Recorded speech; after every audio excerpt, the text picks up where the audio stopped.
اعوذ باللہ من الشیطان الرجیم بسم اللہ الرحمن الرحیم۔ سورۃ الاحقاف، پارہ نمبر 26،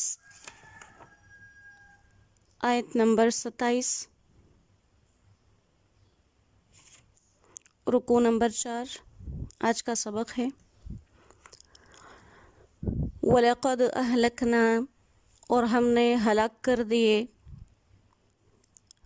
مَا حَوْلَكُم مِّنَ الْقُرَىٰ، جتنی تمہارے آس پاس بستیاں ہیں، ان بستی والوں کو، ان بستیوں کو، وَصَرَّفْنَا الْآيَاتِ، اور طرح طرح سے پھیر کر سنائیں ان کو باتیں،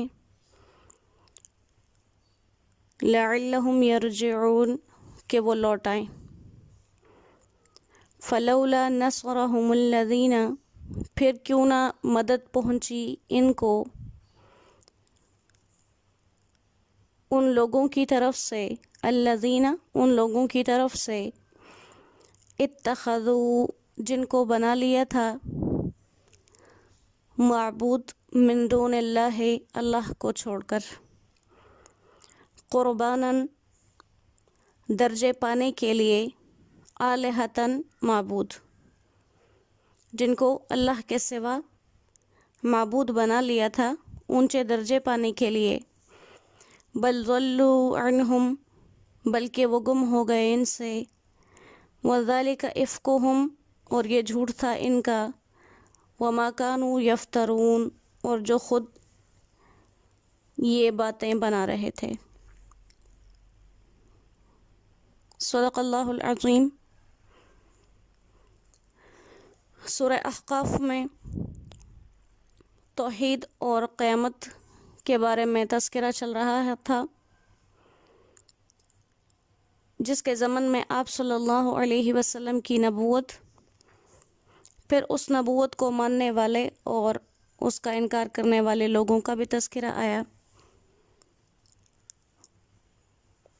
پھر وہ لوگ جو آپ صلی اللہ علیہ وسلم کی تعلیمات کو جھٹلاتے رہے،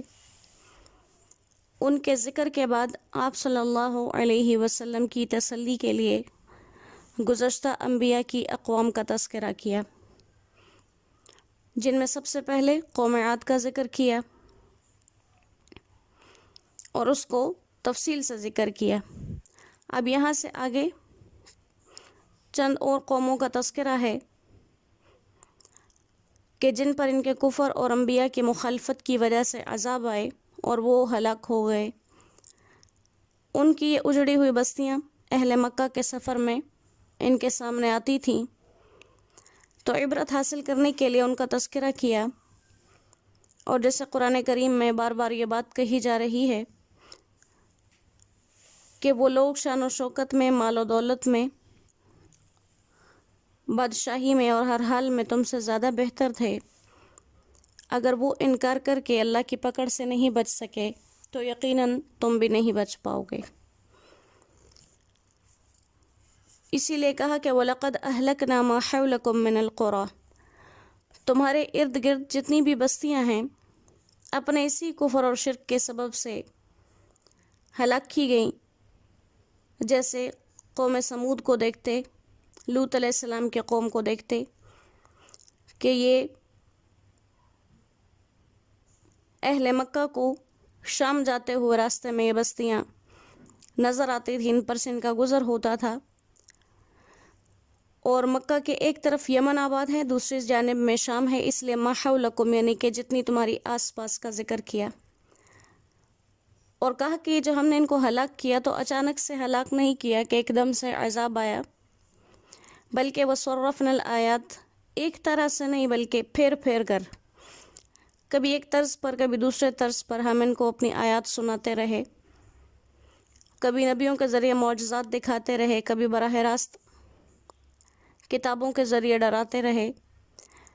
کہ شاید کسی بھی چیز سے یہ سبق حاصل کریں اور اپنے اس کفر اور شرک سے باز آ جائیں، لیکن وہ ان چیزوں سے باز نہیں آئے اور ہلاک ہو گئے۔ اور اللہ تعالیٰ فرماتے ہیں کہ جس وقت ان پر یہ عذاب آ رہا تھا تو وہ معبود جن کے بارے میں ان کو کہا جاتا تھا کہ تم نے اللہ کے سوا یہ اتنے معبود کیوں بنا لیے، جیسے خود فتح مکہ کے موقع پر مکہ معظمہ میں 360 بت رکھے ہوئے تھے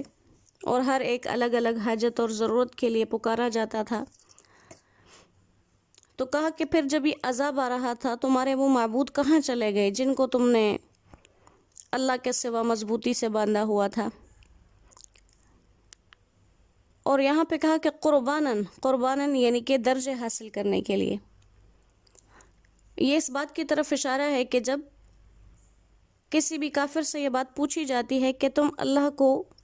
چھوڑ کر ان باقی چیزوں کو معبود کیوں بنا لیتے ہو، تو وہ یہ جواب دیتے تھے کہ اللہ تک پہنچنے کے لیے وسائل کی ضرورت ہوتی ہے، تو یہ جو معبود ہم نے بنائے ہیں یہ ہمارے وسیلے ہیں اللہ تک پہنچانے کے لیے، کیونکہ اللہ بہت دور ہے، اس کا قرب حاصل کرنے کے لیے معبودوں کی ضرورت ہے۔ جیسے وہ کہتے تھے کہ چھت ہم سے دور ہوتی ہے اور چھت پہ جانے کے لیے سیڑھی کی ضرورت ہے، تو ایسے اللہ ہم سے دور ہے، اس تک جانے کے لیے، اس کا قرب حاصل کرنے کے لیے یہ ہم نے معبود بنائے ہیں جو ہمیں اللہ تک پہنچا دیتے ہیں۔ تو یہ معبود بنانا اس لیے ضروری ہے۔ تو اللہ سبحانہ و تعالیٰ نے ان کی یہ غلط فہمی بھی قرآن میں دور کی ہے اور فرمایا ہے کہ اللہ دور نہیں ہے بلکہ نحن اقرب الیہ من حبل الورید، انسان کی ہر وہ رگ جو دھڑک رہی ہے اللہ اس سے بھی زیادہ قریب ہے۔ اس تک پہنچنے کے لیے ان باطل معبودوں کی کوئی ضرورت نہیں تھی۔ تو اللہ فرماتا ہے کہ یہ معبود جو ان کو درجے بڑھانے کے لیے ضروری درکار تھے اور انہوں نے بنا رکھے تھے، وہ اس وقت کہاں چلے گئے جب انہیں معبودوں کی وجہ سے ان پر عذاب آیا؟ تو پھر وہ معبود ان کی مدد کے لیے کیوں نہیں آئے؟ بل ضلوا عنہم، بلکہ وہ ان سے گم ہو گئے، یعنی وہ ایسے غائب ہو گئے جیسے کہ موجود ہی نہیں۔ اور یہی حال کفار کا قیامت کے دن کے بارے میں بھی قرآن کریم میں ذکر کیا جاتا ہے کہ جب قیامت کے دن ان کو عذاب ہونے لگے گا، اللہ پوچھیں گے تمہارے وہ معبود کہاں ہیں جن کو تم دنیا میں پکارا کرتے تھے؟ تو یہ لوگ خود ہی کہیں گے کہ وہ ہم سے کہیں گم ہو گئے ہیں، ہمیں نظر نہیں آ رہے۔ اور نظر کیسے آئیں گے؟ کیونکہ وہ تو انہوں نے خدا بنائے ہیں، وہ حقیقتاً تو نہیں ہیں۔ اگر حقیقت میں ہوتے وہ مدد کو بھی آتے اور وہ نظر بھی آتے۔ وَذَلِكَ إِفْكُهُمْ وَمَا كَانُوا يَفْتَرُونَ، اللہ فرماتے ہیں یہ صرف جھوٹ کے پلندے ہیں جو انہوں نے باندھ رکھے ہیں، ان کی ذاتی تراشی ہوئی باتیں ہیں۔ وہ کوئی سچ میں سفارشی یا معبود تو نہیں تھے جو ان کو مدد کے لیے پہنچ جاتے، بلکہ وہ تو ان کے ہاتھوں سے تراشے ہوئے پتھر یا مٹی کے بت تھے جو خود معمولی سی ہلاکت کے اندر ہلاک ہو گئے۔ وَمَا كَانُوا يَفْتَرُونَ، افترا یہ اپنی طرف سے باندھ لیتے تھے، وہ باتیں جو خود سے گڑھ لی جاتی ہیں اور پھر نسر دل نسر جو ہے وہ منتقل ہوتی رہتی ہیں کہ ہم نے اپنے آباء و اجداد کو ایسے ہی کرتے ہوئے دیکھا۔ جیسے ان کا یہ عذر قرآن کریم میں بار بار ذکر کیا جاتا ہے کہ جب بھی انہیں اس کام سے منع کیا جائے تو ان کا ایک ہی بہانہ ہوتا ہے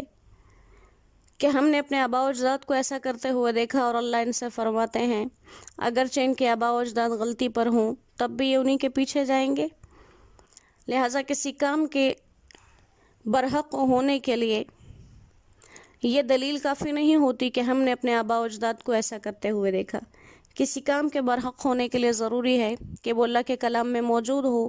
اللہ کے نبی کی تعلیمات سے ثابت ہو، اور آپ صلی اللہ علیہ وسلم نے اپنی زندگی میں کم از کم ایک مرتبہ تو بیان جواز کے لیے کہ یہ کام جائز ہے اس چیز کو سر انجام دیا۔ جب آپ صلی اللہ علیہ وسلم آئے اور آپ کی دعوت صرف ایک توحید کی دعوت تھی، جیسے اس سورہ مبارکہ کو شروع کیا گیا، تو معلوم یہ ہوا کہ اللہ کے سوا جتنے آسرے ہیں اور جتنے سہارے ہیں وہ سب کے سب باطل ہیں اور محض اپنی طرف سے گڑی ہوئی باتیں ہیں جو یہ خود کو تسلی دینے کے لیے استعمال کرتے ہیں۔ اللہ سبحانہ و تعالیٰ اپنی ذات میں، اپنی صفات میں، اپنی شان کے ساتھ اکیلا ہی ہے، اور کوئی بھی نبی کسی بھی نبی کی تعلیمات کو اٹھا لیں، کسی بھی نبی کے کلمہ دعوت کو اٹھا لیں، تو اس کا کلمہ دعوت یہی ہوگا کہ اے لوگو، اللہ کی عبادت کرو جو اکیلا ہی معبود ہے۔ کسی بھی نبی کی تعلیمات میں اللہ کے بارے میں کوئی شک و شبہ نہیں ہوگا، کوئی گنجائش نہیں نکلے گی شرک کی جہاں سے انسان یہ کہہ سکے۔ جیسے آپ صلی اللہ علیہ وسلم، کفار نے جب دعویٰ کیا کہ اللہ کی اولاد ہے، اللہ سبحانہ و تعالیٰ نے آپ صلی اللہ علیہ وسلم سے فرمایا ان کو کہیے اگر تو اللہ کی اولاد ہوتی میں سب سے پہلے اس کو مانتا، کیونکہ جیسے میں اللہ کی ذات کا توحید کا پیغام لے کر آیا ہوں، تو اگر اس کے اہل ہوتے، اس کے عیال ہوتے، تو یقیناً میں ان کی طرف بھی بلانے والا ہوتا۔ لیکن اللہ فرماتے ہیں یہ افک ہے، یہ ایسا جھوٹ ہے جو خود سے بنا لیا گیا، جس کی کسی بھی آسمانی کتاب میں کوئی دعوت، کوئی ترغیب موجود نہیں ہے۔ اور اللہ سبحانہ و تعالیٰ یہ باتیں اہل مکہ سے تو کر رہے ہیں، لیکن مخاطب ہر وہ شخص ہے جو تا قیامت قرآن کو پڑھے گا، جو اللہ کے سوا کسی چیز کو اپنا رب مانے گا کسی بھی معاملے کے لیے، وہ ان آیات کا مخاطب ہے کہ یہ جو اپنی طرف سے تم نے جھوٹ باندھ رکھے ہیں، یہ تمہیں اللہ کے عذاب سے پھر بچا نہیں سکیں گے۔ جیسے اللہ اس کائنات کی تخلیق میں تنہا ہے، ایسے ہی وہ عبادات کے بھی تنہا لائق ہے۔ اور بار بار توحید کی طرف دعوت دینے کا مقصد قرآن میں یہ ہے انسان اس بات کو سمجھ لے، اگر اس کے عقائد درست ہیں تو صرف فرائض پر چھوٹ جائے گا۔ اور بعض اوقات اللہ کی شان کریمی ایسی ہے کہ فرائض پورے نہیں کیے تب بھی عقیدہ، جیسے بہت سی احادیث مبارکہ سے یہ ثابت ہے